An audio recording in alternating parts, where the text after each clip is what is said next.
Alamin naman natin ang mga kaganapan sa mundo ng international sports sa report ng teammate Carl Velasco.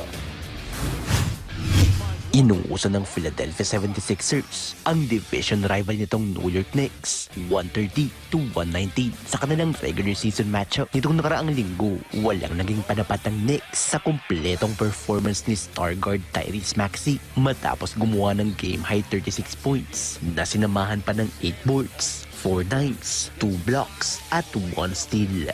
Umalili naman si former MVP Joel Embiid na nag-ambag ng double-double 26 points at 10 rebounds. Habang 26 markers din ang ibinigay ni rookie VJ Edgecombe sa 41 minutes of play. Sa panig naman ng Knicks, hindi sumapat ang team-high 31 points ni star guard Jalen Brunson at 23 markers na ambag ni star forward Karl Anthony Towns na sinamahan pa nito ng halimaw na 14 rebounds. Dahil sa nasabing panalo, umangat na sa 5th seed ang Philly, hawak ang kartadang 19 wins at 14 losses. Sunod na makakalaban ng Sixers, ang Western Conference favorites na Denver Nuggets sa darating na Martes. Sa boxing naman, opisyal na tinanggal sa WBA Cruiserweight Rankings ang YouTuber turned boxer na si Jake Paul matapos ang kanyang knockout loss kontra sa former heavyweight champion na si Anthony Joshua noong Disyembre ng nakaraang taon. Matatanda ang pumasok sa WBA rankings ang 28-year-old nang talunin nito ang Mexican boxer na si Julio Cesar Chavez Jr. via unanimous decision noong Hulyo ng nakaraang taon.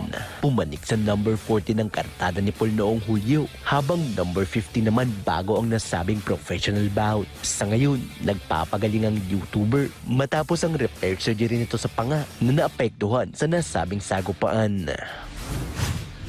At sa American football, patuloy ang paghahari ng Tampa Bay Buccaneers sa NFC South Division matapos itong pataubin ng Carolina Panthers 16-14 sa Week 18 ng NFL regular season.